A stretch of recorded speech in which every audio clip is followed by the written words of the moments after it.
ہم آج یہاں اس لیے جمع ہوئے ہیں کہ مولانا حسین احمد مدنی مرحوم کے انتقال پر اپنا دلی غم و افسوس ظاہر کریں۔ مولانا مرحوم نے ملک کی جو شاندار خدمتیں کی ہیں ان کی بڑی قدر و قیمت ہے، اور وہ اس درجہ شاندار ہیں کہ ہم انہیں فراموش نہیں کر سکتے۔ ابھی ان کی عمر بہت چھوٹی تھی کہ ان کے والد اپنے وطن فیض آباد کو چھوڑ کر حجاز چلے گئے، اس خیال سے کہ اپنی زندگی کے آخری دن مدینہ منورہ میں بسر کریں۔ یہ بھی ان کے ساتھ چلے گئے۔ جو لوگ حجاز چلے جاتے ہیں ان میں اکثر ایسے ہوتے ہیں کہ جو اپنے گزارے کے لیے وہاں کے جو کچھ اوقاف ہیں اس پر اعتماد کرتے ہیں، لیکن ان کے خاندان نے ایسا نہیں کیا۔ انہوں نے وہاں مدینے میں بساتی کی ایک دکان کر لی تھی، اور اس سے جو آمدنی ہوتی تھی اس سے اپنے خاندان کا گزارا چلاتے تھے۔ اسی حالت میں انہوں نے تعلیم حاصل کی، تعلیم کے سلسلے میں ہندوستان آئے، پھر یہاں سے واپس مدینہ منورہ گئے اور وہاں پڑھنے پڑھانے میں مشغول رہے، لیکن اس وقت تک سیاست سے ان کا کوئی تعلق نہ تھا، پڑھنے پڑھانے میں تھے۔ سن 1916 میں جب مولانا محمود الحسن دیوبندی مرحوم حجاز گئے تو یہ وہ زمانہ تھا کہ آپ لوگوں کو یاد ہوگا کہ شریف مکہ برٹش گورنمنٹ سے مل کر بغاوت کا انتظام کر رہا تھا۔ چنانچہ ان کی موجودگی میں شریف نے بغاوت کا جھنڈا بلند کیا۔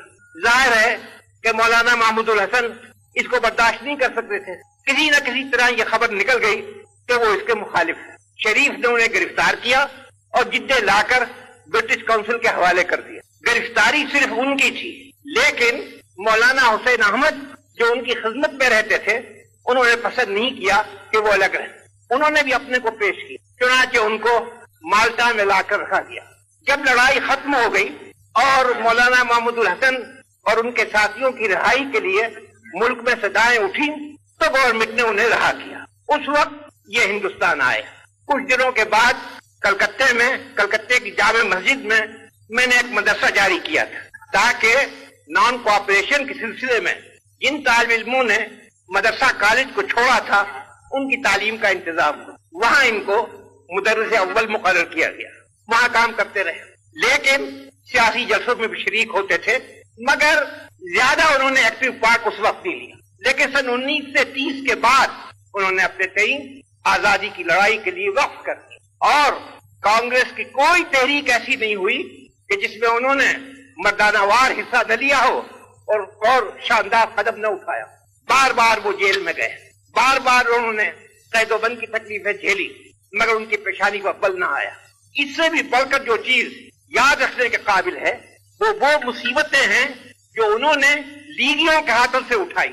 سن 45 میں جب الیکشن ہوا تو کانگریس کے امیدوار بھی کھڑے کیے گئے، چنانچہ مولانا حسین احمد مرحوم نے ملک کا دورہ کیا اور ہر جگہ لوگوں سے اپیل کی کہ جو کانگریس کے امیدوار ہیں ان کو ووٹ دیں۔ اس پر لوگوں نے جس غیر شریفانہ طریقے سے بعض مقامات پر ان کی مخالفت کی، حتیٰ کہ ضلع ہگلی کے ایک مقام پر تو ان کی جان کے لالے پڑ گئے تھے۔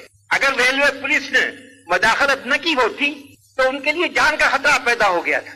آپ کو یاد ہوگا کہ اس زمانے میں لیگیوں نے یہ کیا تھا کہ عوام کو دھوکہ دے کر مذہبی پاگل پن اجاگر کیا جائے، اور جاہلوں میں جب مذہبی پاگل پن پیدا ہو جائے تب اس کی کوئی حد نہیں ہوتی۔ ان کو مقابلہ کرنا پڑا، لیکن یہ اپنی جگہ پہاڑ کی طرح قائم رہے، ایک منٹ کے لیے ان کی استقامت میں تزلزل نہیں۔ پھر اس کے بعد یوپی کا انہوں نے دورہ کیا، وہاں بھی بعض مقامات میں پتھر پھینکے گئے، لیکن وہ اسی طرح اپنی جگہ قائم رہے، اور جو انہوں نے روش اختیار کر لی تھی اور جس کو وہ اپنا ایمان سمجھتے تھے اس پر برابر قائم رہے، اور آخر میں دنیا سے گئے تو اسی یقین اسی استقامت کے ساتھ گئے۔ ان کی ذات بہت مغتنم تھی، ان کا انتقال ایک قومی نقصان ہے، اور مجھے یقین ہے کہ آپ سب لوگوں کے دل میرے ساتھ ہوں گے جب میں یہ کہتا ہوں کہ ہم ان کی وفات کو ایک قومی نقصان سمجھتے ہیں، اور ان کے لیے درگاہ خداوندی میں دعا کرتے ہیں کہ اللہ تعالی ان کی روح پر اپنی رحمت نثار کرے۔